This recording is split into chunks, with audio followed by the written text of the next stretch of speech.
I heard my wife scream from the backyard and my heart stopped. When I ran outside, I saw her, my pregnant wife, standing frozen, trapped inside a circle of electric metal wire that sparked every few seconds. She held her stomach with both hands, terrified to move, and just a few steps away stood HOA Karen, arms crossed, red dress blowing in the wind, smiling like she was proud. "She broke the rules," Karen shouted. "No one sets up decorations without my permission." My wife cried, "Please." "I'm pregnant. I can't get out." Karen didn't care. She only tightened the control box in her hand and raised her chin proudly. But what she didn't know, the woman she just trapped, the woman she threatened, was the police chief's wife. Before you hear what happened next, tell me where you're watching from. And don't forget to follow for more real HOA stories, where justice always wins. The scream reached me before anything else. A sharp, shaking sound that cut straight through the afternoon silence and pulled my heartbeat into my throat. I'd heard my wife call my name in 100 different tones, happy, annoyed, sleepy, excited, but never like this. This scream was pure fear. I dropped the paperwork in my hands and rushed toward the backyard. My shoes hit the wooden porch so hard the boards shook. As soon as I stepped outside, the scene froze my breath. My pregnant wife stood in the middle of the yard, unable to move. Around her was a perfect circle of electric metal wire, tightly stretched and humming with blue sparks. Tiny pops of electricity snapped against the air every few seconds, lighting her frightened face with flashes of cold light. She held her belly with both hands, her shoulders shaking. Her eyes were wide, too wide, and the look on her face told me she felt trapped, not just physically but mentally too. Just a few feet away stood HOA Karen, red dress. Arms folded, a cold, proud smile on her face like she was admiring her own work. Karen tilted her chin up the moment she saw me, as if she had been waiting for an audience. "She broke the HOA rules again," Karen said loudly, her voice sharp like a blade. "No decorations without my approval." "Rule 3, Section B." She ignored it. My wife took a small breath and whispered, "Please." "I can't step out. It shocks when I get close." Her voice cracked in the middle, and she winced. Karen didn't flinch. In fact, she smirked, lifting a small control box in her hand like it was a trophy. "Maybe this will finally teach her to respect the rules," Karen said. My jaw tightened. I stepped forward, but the electric wire snapped with another spark, and I stopped instantly, afraid it might react if I got too close. My wife's breathing grew uneven as she tried not to panic. "Honey," I said softly, keeping my voice calm. "Don't touch the wire. I'm here. I'm getting you out." She nodded, but fear clouded her eyes. Karen rolled her eyes like we were children throwing a tantrum. "Oh, please. It's not even that strong. A little spark never hurt anyone." "It's hurting her emotionally," I snapped back. "She's pregnant," Karen shrugged. "Then she should have followed the rules. I told her yesterday, no signs, no ribbons, no decorations without sending me a form. But of course she put a welcome baby sign on the front door without asking me first." My wife blinked through her tears. "It was just a small sign." "Rules are rules," Karen shouted. Her voice echoed loudly enough that 2 neighbors peeked over their fences. One of them gasped when she noticed the electric circle. The other whispered something I couldn't hear. I finally stepped closer to Karen, though I felt my hands balling into fists at my sides. "What is wrong with you?" I asked. "You put a pregnant woman inside an electric trap." "Are you insane?" Karen actually laughed. "No, I'm responsible. This neighborhood depends on order. I make sure people don't break the standards. If I have to use fear, then fine. You're proud of this?" I asked, stunned. Karen lifted her chin higher. "Absolutely. Her breaking the rules makes me look weak." "I cannot let that happen." My wife let out a shaky breath. "Please, turn it off. My legs are numb." Karen glanced at her with zero sympathy. A simple apology would fix everything. "Go on. Say you're sorry for breaking HOA rules." My wife shook her head, tears streaming down her cheeks. "I didn't know. I didn't think. I was celebrating the baby." "Excuses," Karen said sharply. The electric wire crackled again, and my wife flinched so hard she held her stomach tighter. I felt something inside me snap, not rage, but something closer to a cold, heavy seriousness. I stepped between Karen and the electric circle, blocking her view of my wife. "You're going to turn that off," Karen snorted. "And you're going to make me?" My jacket shifted as I moved, and the afternoon sun glinted off something at my waist. The metal badge. Karen's eyes flicked downward. Her face changed instantly. Confusion, then realization, then sudden fear. She pointed at me with a shaky finger. That's a police badge?" I didn't move. Her voice cracked.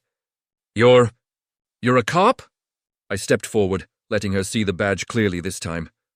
"Not just a cop," I said quietly. "I'm the police chief." Karen's face drained completely of color. She took a step back like the ground had shifted under her. I didn't know," she whispered. "If I knew she was your wife." "You shouldn't need to know who she belongs to," I said firmly. "You should treat every human with dignity, especially a pregnant woman." Karen swallowed hard. "I didn't mean. I never thought—" "No," I said. "You didn't think at all." Behind me, my wife let out another shaky breath, and I could tell she was trying not to cry again. The wind blew softly, carrying dust across the yard, and the electric wire hummed like a warning. Karen looked trapped now, trapped by her own actions, her own arrogance. She finally realized what she had done, but she had no idea. This was only the beginning of the consequences. Karen stood frozen after seeing my badge, but the shock didn't erase the madness in her eyes. She wasn't the type to give up control easily. She adjusted her red dress, cleared her throat, and tried to regain the confidence slipping through her fingers. I didn't know," she whispered, then quickly corrected herself with a stiff posture. "But rules are still rules. Even the police chief's family must obey." Her voice trembled, betraying the fear she tried to hide. I stepped closer and pointed at the glowing ring of electric wire. "You built a powered trap around my wife. No rule gives you permission to do that." Karen's jaw clenched, and she held the control box closer to her chest like it was a shield. "It's not a trap," she argued. "It's a precaution. People in this neighborhood ignore the handbook. Someone has to enforce the standards." My wife placed a hand on her belly again, her breathing still shallow. "Honey, please," she murmured. "Just get me out." The wire crackled in answer, snapping with a bright spark that reflected in her frightened eyes. She flinched instinctively, and that single movement made my blood boil. I forced my voice to stay steady. "Karen, step back and turn it off." Instead, she raised an eyebrow and crossed her arms again, the control box dangling from her hand. "What if I don't?" she challenged. "What will you do? Arrest me?" "This is my property, my rules, my HOA." "You're dangerously confused," I said. "And dangerously close to committing a federal offense," Karen stiffened. "You're exaggerating." Before I could respond, a metallic buzz filled the air as more electricity pulsed through the wire. The sound alone made my wife gasp and take a tiny step backward. Even though she hadn't touched it, the idea of getting shocked was terrifying enough for her. "Stop!" I snapped. "She's pregnant." Karen clicked her tongue, like she'd heard a child complaining. "And that's exactly why she should be more careful. Pregnant women need order, structure, discipline." The neighbors behind the fence, who had been quietly watching, exchanged horrified glances. One neighbor whispered, "Is she serious?" Another responded, "She's lost it. Finally lost it." Karen ignored all of them. She pointed at my wife and said, "She put up that baby sign on her front door without filling out the approval form. It's a violation." A violation must be corrected. My wife let out a small cry, not from pain but from pure fear and stress. Her face turned pale, and she held her belly tighter. I reached out to her, not touching the wire but trying to give her some sense of safety. "Sweetheart, look at me." "You're okay." "I'm not letting anything happen to you," Karen scoffed loudly. "You're overreacting." "It's not like she's in danger." "The wire barely has voltage. It's just a deterrent." "You do not decide what's dangerous for other people," I shot back. Karen rolled her eyes and waved her free hand dismissively. "When you're HOA president, you do. And frankly, your wife is the most stubborn woman here. Always smiling, always friendly, always making others like her. I can't have people ignoring rules just because she's pleasant." There it was. The truth buried inside her cruelty. It wasn't about rules. It was about envy, control, power. She stepped closer to the wire, her heels crunching on the gravel. I tried being nice, Karen muttered. I warned her yesterday. I gave her a notice. But she didn't listen, so I did what I had to do. My wife whimpered again. I felt my hands curl into fists, but I kept my focus. Karen, I said through clenched teeth, you will turn off that device. Now. Karen hesitated. Her fingers twitched around the control box. The neighbors stared, waiting, hoping she'd finally stop. But then her stubbornness returned. She smirked weakly. You know, maybe this is a good lesson for everyone. If the police chief's wife follows rules, everyone else will too. It was unbelievable. You can't justify this, I said. No law, no rule. No authority from the HOA allows you to trap someone. Karen grinned like a villain from a cheap movie. You'd be surprised what I can get away with. I took one careful step closer. You're forgetting something important. And what's that? She sneered. You're standing next to an active electric fence with a dangerous device in your hand, I said softly. If anything happens to her or the baby, you are fully responsible. Karen's confidence cracked again. She looked at the control panel, then at my wife, then back at me. Her breathing became uneven. This wasn't supposed to go that far, she mumbled, voice trembling. I just wanted to scare her. Not this! Then turn it off, I repeated. She stared at the wire. It sparkled again, hissing as the wind brushed past it. For the first time, I saw the hint of guilt in her eyes, but it didn't last. It won't hurt her unless she steps too close, Karen muttered weakly. That's not your decision, I said. Then another neighbor stepped forward, a calm older woman who had always been polite but quiet. Karen, she said, her voice steady, you've taken this too far. You've bullied all of us with letters and fines, but this is dangerous. Karen turned on her sharply. That's because none of you follow the handbook. That handbook is for gardening and parking, the neighbor replied. Not trapping people. A different neighbor added, you can't shock someone because you don't like their welcome sign. Karen's face twitched. This neighborhood is falling apart because you people refuse to listen. And it will fall apart even more, I said, if someone like you keeps abusing power. My wife let out another frightened breath. Her voice was soft. Honey, I'm dizzy. I turned toward her fully. Stay with me, just breathe, I'm right here. Karen looked at my wife, then at me, then back at the control box. Her hand shook so badly that she nearly dropped it. She finally realized what she had done, and she wasn't ready for what was coming next. Karen's hand trembled around the control box, but her pride was stronger than her common sense. Her red dress fluttered in the breeze as she tried to hold herself together. She glanced around like she was trying to figure out how to escape the situation she created. Yet, she still refused to admit fault. The neighbors who had gathered didn't move closer, but their worried eyes stayed locked on my wife. It was obvious the tension had reached everyone. Even the birds that usually perched on our fence seemed to have vanished, as if the entire yard understood the seriousness of the moment.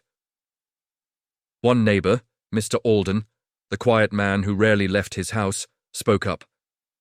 Karen, this isn't leadership. This is dangerous. You need to stop now. Karen snapped her head toward him. Stay out of this! You're the one who paints your house the wrong shade of beige every year. You have no right to talk about rules. This has nothing to do with paint, he replied firmly. You're putting someone's life at risk. Karen huffed, frustrated. I'm not hurting anyone. I'm teaching her a lesson about the HOA guidelines. If I didn't enforce them, this neighborhood would turn into a circus. My wife shifted, uneasily inside the electric ring, trying to adjust her weight without getting close to the sparking wire. Her breath quickened, her fingers shook as she held her stomach. Her whisper barely reached me. I feel lightheaded. My heart clenched. Carefully, I positioned myself in a spot where she could see me clearly, hoping my voice would anchor her. Look at me. Stay focused on my face. I'm here. You're not alone.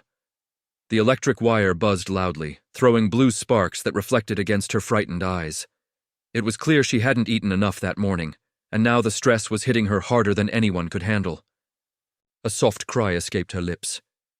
Karen rolled her eyes like she was tired of hearing it. "Oh, stop acting like I'm torturing her. She's just being dramatic. Pregnant women exaggerate everything." My fists tightened so hard my knuckles whitened. "You don't get to decide what she feels," I said, "and you don't get to belittle her fear." Karen stepped closer to the wire again, the gravel crunching under her heels. "She's fine. Look at her. Nothing is happening. She's just standing there. The wire only shocks if someone touches it." "That's the whole point," a neighbor shouted from behind. "She can't move! You trapped her!" Karen turned toward the voice angrily. "I'm allowed to use preventative measures to keep people from breaking HOA rules." "No, you're abusing power," the neighbor replied. Another neighbor, an older woman named Miss Lillian, approached the fence with trembling hands. "Karen," she called softly, "when did you become like this? You used to be reasonable. You used to talk to people. Now you scare us." Karen's face contorted with confusion and annoyance. "I scare you? I'm the only one who follows the handbook. All of you ignore standards. I'm just doing my job." "No job allows you to trap a pregnant woman," I said, my voice low and cold. Karen flinched at the tone. For a second, her eyes darted to the control box. Her thumb hovered over one of the switches like she was thinking of turning it off, but then she looked back at me and froze. Her pride wouldn't let her back down. "You don't tell me what to do," she snapped. "I'm the HOA president." "You don't have authority over me," I stared at her in disbelief. "You just said that to the police chief," a neighbor whispered loudly. The words hit her, but she didn't let it show. Her jaw tightened. "I don't care who he is," she insisted. "Everyone must follow the rules." Behind me, my wife let out a weak sob. She wiped her forehead with her trembling hand, struggling to stay calm. "Please," she whispered. "Just turn it off. I can't breathe right." Her voice broke in the middle, making my chest tighten with panic. Karen looked at her with irritation, not sympathy. "You should have thought about that before you broke the rules," Karen said bitterly. "I gave you chances. I warned you." "You warned her about a welcome sign?" I asked slowly. "It's not just a sign," Karen snapped. "It's the principle. When one person disrespects the rules, the rest follow. This neighborhood needs order." "No," I corrected. "This neighborhood needs safety." Karen shook her head. "You're all ungrateful. I do everything for this place. You think the garden looks nice by accident? You think the streets stay clean magically? I work day and night for this neighborhood. And no one asked you to trap someone to prove it," Miss Lillian said firmly. Karen's shoulders shook, part anger, part stubbornness. For the first time, she looked like she was losing control of her own narrative. "You're all turning on me," she whispered. "After everything I've done." "No one turned on you," Mr. Alden said. "You turned on us. You turned on your neighbors." Karen bit her lip and took a shaky breath. But when she looked at my wife again, something ugly returned to her expression. Jealousy, resentment, bitterness. "She gets sympathy because she's pregnant," Karen said sharply. "She gets attention because she's expecting. People like her always get away with things. And I get called cruel because I keep order." I stared at her in disbelief. "This isn't about rules. This is personal." Karen's jaw clenched, but she didn't deny it.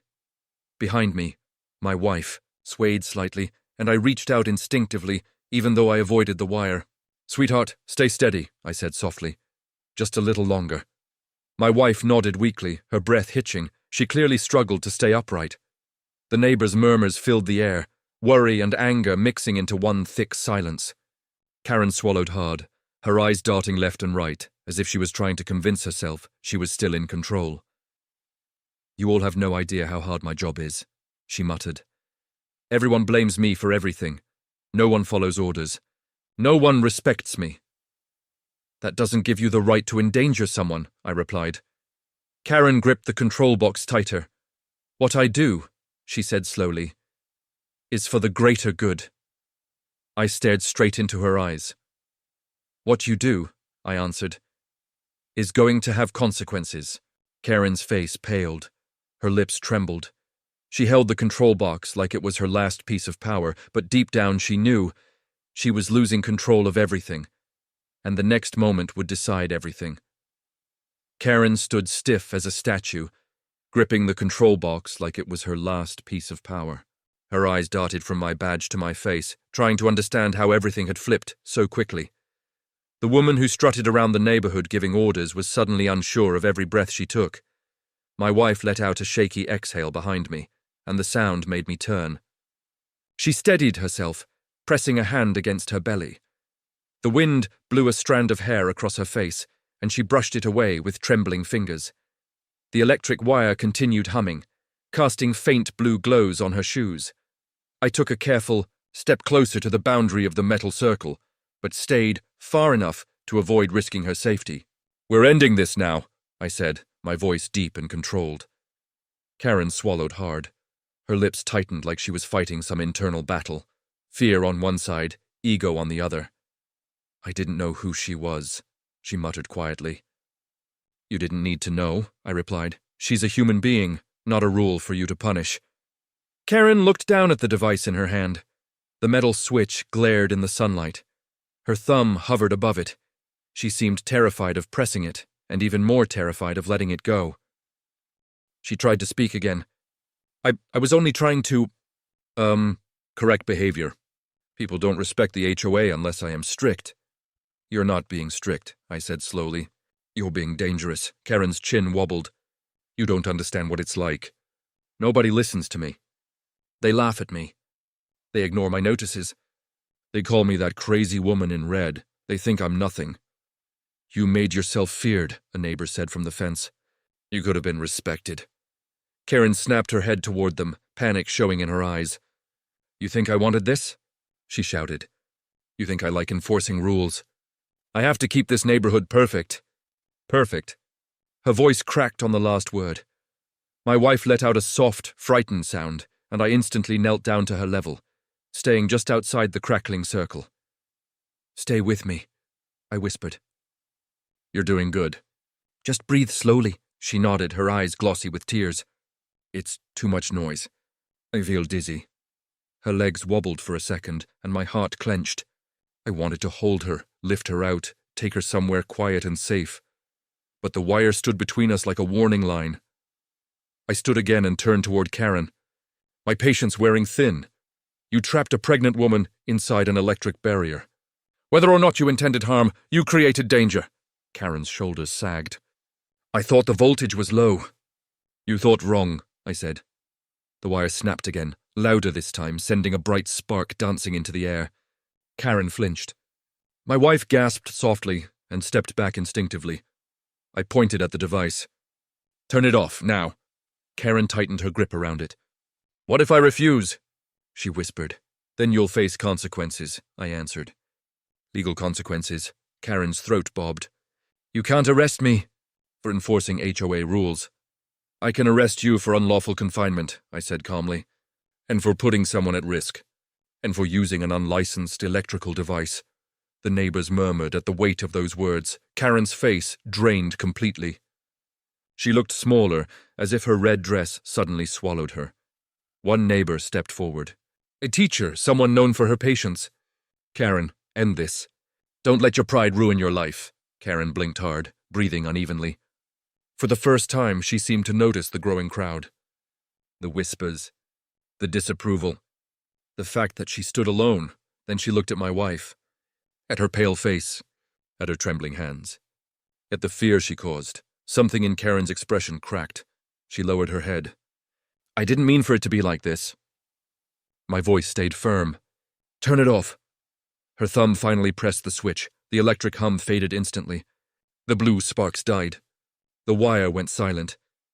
My wife let out a breath that sounded like relief mixed with exhaustion. I stepped inside immediately and wrapped my arms around her, lifting her with care. She collapsed against me, not from injury, but from fear and stress. I carried her out of the circle and set her gently on a chair one of the neighbors hurried over. Her hands gripped mine tightly. "You came," she whispered. "I always will," I said. Karen stood frozen, the control box hanging loosely from her hand, her eyes unfocused. The moment the electricity died, so did her illusion of power. I walked toward her slowly, not with anger, but with the calm authority that had terrified many criminals. "Karen," I said, "you understand what you did, don't you? Tears welled in her eyes. I just wanted people to listen. You don't earn respect through fear, I said. You earn it through kindness, patience, and fairness. I tried being kind, she argued weakly, but no one takes kindness seriously. Then that is their flaw, I said, not your license to hurt others. Karen lowered her head again, shaking slightly. The neighbors watched with a mix of pity and anger. Behind me, my wife's breathing steadied as another neighbor gave her water. Someone brought a small shade umbrella to block the sun from hitting her face. The community that Karen claimed didn't care suddenly showed more compassion in 5 minutes than she had in 5 years. Karen stared at that scene, at the gentle hands helping my wife, at the neighbors' soft words, at the unity she never could create. Her voice shook when she spoke. I never meant to be the villain. You became one when you chose fear, I replied. She didn't argue. For the first time, she looked honestly, deeply ashamed. But the situation wasn't over.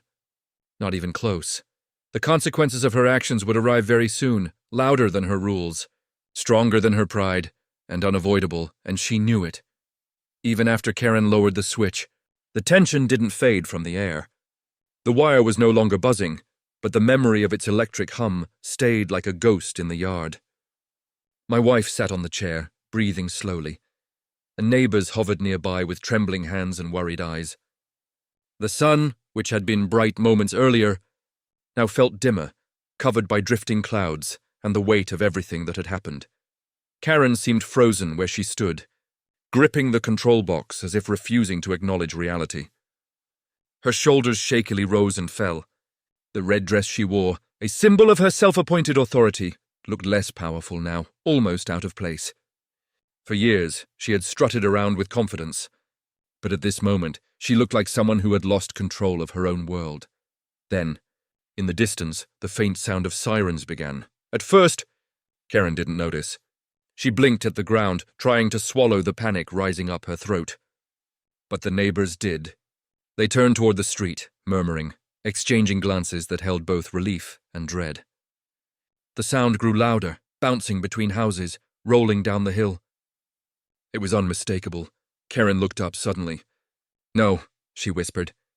No, you called them? I stared at her without emotion. You think I wouldn't? She stepped back, her heels scraping the gravel. The control box slipped from her hand and hit the ground with a dull clang. She didn't even bother picking it up. You can't do this, she said shakily. This is a misunderstanding. A few neighbors shook their heads. This wasn't a misunderstanding, someone whispered. This was cruelty. Karen's breathing grew uneven. You're twisting everything. I was enforcing safety standards. My wife, tired but conscious, lifted her head. Safety? You trapped me. You terrified me. Karen folded her arms protectively over her chest. I wasn't going to hurt you. I was just making a point. You made your point, I said quietly. Now you face the consequences. Before Karen could answer, the first police car rounded the corner. Then a second. Both pulled up beside the house, tires skidding lightly on the pavement. The sirens cut off abruptly, leaving behind a ringing silence. Dust settled behind the vehicles as 4 officers stepped out. All of them recognized me immediately, but they kept professional expressions. They looked past me at my wife, then at the wire, then at Karen. What is happening here, Chief? The lead officer asked. I gestured toward the circle of wire on the ground. She trapped my wife inside an electric setup. She used a powered wire barrier without permission, without certification, and without concern for safety. The officer's face hardened. Is this true? Karen shook her head violently. No, absolutely not. I didn't trap anyone. She stepped into it on her own. I was trying to help her out. The neighbors immediately erupted. That's a lie, one of them shouted. She told all of us she was teaching her a lesson. She threatened her. She said pregnant women exaggerate everything. Karen's eyes widened as the neighbors spoke over each other. No, stop lying! You're all doing this because you hate me. You all want me gone. The officer raised a hand to stop the crowd, then looked at Karen calmly. Ma'am, do you have a permit for this electrical device? Karen blinked. A permit? Yes, he said. Any electrical perimeter system needs official approval. Did you obtain one? She lowered her gaze. No. But I didn't need one. It's my yard. I'm the HOA president. That doesn't give you the right to install unauthorized devices, he said. Karen glared at him like a child being scolded. You don't get it.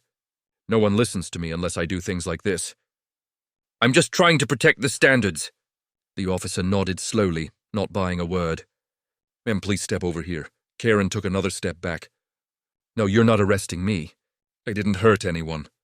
You have no proof I shocked her. You put a pregnant woman inside an electric barrier, the officer repeated. That alone is reason enough to detain you. Karen's hands trembled. This is ridiculous. I'm the only one who keeps this neighborhood from falling apart. The second officer approached her. Ma'am, we need you to cooperate. Karen's eyes darted around the yard. Her gaze flew from the fence to the neighbors, then to me, and finally to the device lying at her feet. Her lip trembled. This wasn't supposed to happen, she whispered. I was trying to help. Help? My wife said softly, her voice weak but steady. You scared me. You scared my baby. Karen covered her ears for a second, shaking her head as if trying to block out the truth. I didn't want this. I didn't mean this. I was just trying to make you obey the rules. You don't get to traumatize someone because of rules, I said. Karen finally broke. Her knees gave out slightly as tears welled in her eyes. She gripped her dress tightly. I wasn't trying to be evil, she whispered. I just wanted people to respect me. You get respect by being fair, Miss Lillian said softly. Not by scaring people. Karen's tears spilled over. I didn't know it would go this far. The officer gently took her wrist. Ma'am, I'm placing you under arrest for unlawful confinement and reckless endangerment. Karen sagged in defeat. The metal cuffs clicked around her wrists. The sound echoed through the yard, final and heavy. The neighbors stood still, some watching in silence, others nodding slowly as if justice had finally arrived. Karen's voice was barely a whisper. I didn't know she was the police chief's wife. I responded calmly. You shouldn't need to know. As the officers guided Karen to the patrol car, she looked back one last time, her eyes full of regret, fear, and the sudden realization that her power had always been fragile. The door shut behind her. The car pulled away, and the yard fell silent, but this time it wasn't the silence of fear, it was the silence of relief. My wife rested her head on my shoulder as I held her gently. You saved me, she whispered. Always, I said softly. The neighbors slowly returned to their homes. The electric wire lay dead on the ground, and the sun finally broke through the clouds again, warming the yard that had been cold moments earlier. The worst was over. But the lesson remained clear. Power used without compassion becomes cruelty. And cruelty always meets its end. The patrol cars disappeared around the bend, leaving only a trail of dust behind them. The yard slowly returned to stillness, but it was a different kind of silence, one filled with relief, exhaustion, and the slow realization that the nightmare had finally ended. The electric wire lay coiled and harmless on the ground like a dead snake. The chair where my wife sat felt like the only peaceful spot in the entire neighborhood. I knelt beside her, checking her pulse with the gentle precision of someone trained to stay calm in emergencies. Her skin was warm, her breath steady. Her eyes fluttered open, still a little dazed, but when she saw me, she gave me a fragile smile. I'm okay, she whispered. Her voice trembled, but the strength in her eyes reassured me more than anything else. I placed my hand over hers and felt the faint movement beneath her palm. The baby? I asked softly. She nodded. The baby is fine. Scared, maybe, but fine. A wash of relief moved through me, washing away the leftover tension in my shoulders. For a moment, the world felt simple again.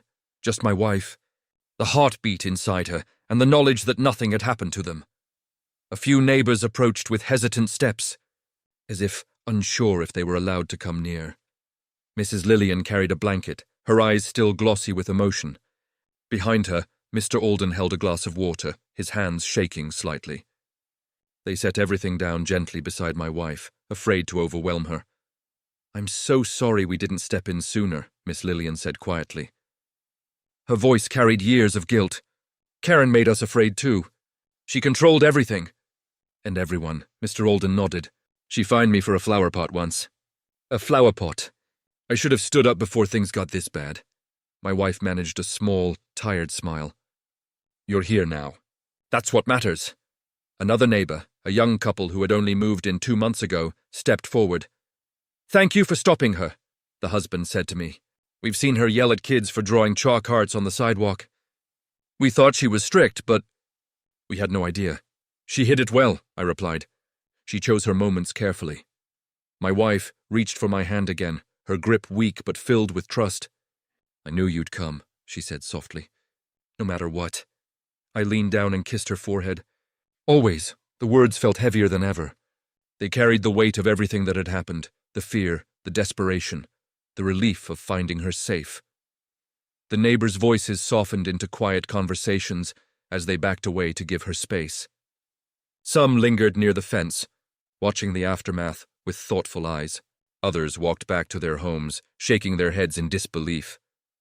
For the first time, the community stood united, not through rules or threats, but through shared understanding. As the last police car disappeared, my phone buzzed. The officer on scene sent a message confirming Karen had been taken for evaluation. She would face charges for unlawful confinement, reckless endangerment, and the use of an unauthorized electrical device. But that wasn't what mattered most. What mattered was that she could never harm my family again. I turned back to my wife, brushing a loose hair from her face. You should lie down inside, I murmured. You need rest. She nodded, but before she moved, she looked around the yard, at the fallen wire, the trampled grass, and the neighbors gathering in small supportive circles. This place feels different now, she said. What do you mean? I asked. She took a slow breath. Before, it always felt like we were being watched, judged. Karen controlled everyone, and now it feels lighter. I looked around too. The yard truly did look different. Brighter somehow, as if the sun seemed less harsh now that the threat was gone. Even the birds had returned, landing on branches with gentle chirps that brought life back to the space. She scared everyone into silence, I said. And today, everyone finally broke free of that. My wife squeezed my hand. Do you think the neighborhood will change now? Yes, I answered simply. Fear only rules as long as people stay quiet. Today, they spoke. She closed her eyes for a moment, letting the warmth of the sunlight wash over her face. Then she opened them again, looking at me with a tender smile. You're not just a good chief, she whispered. You're a good husband. Her words hit deeper than any badge or uniform ever could. I helped her stand, slowly, supporting her with one arm. The neighbors watched with gentle smiles as we walked toward the house. Someone offered to clean up the wire.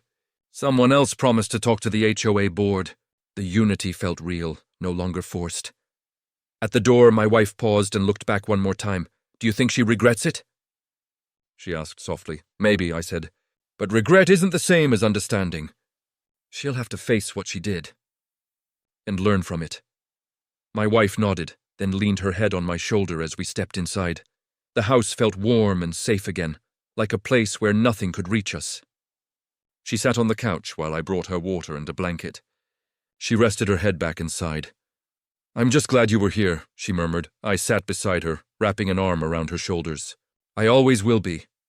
The quiet filled the room, not heavy, not frightening, but peaceful.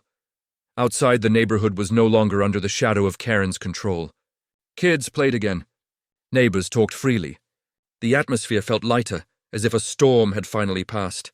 And deep down, I knew Karen didn't break because she faced the police chief.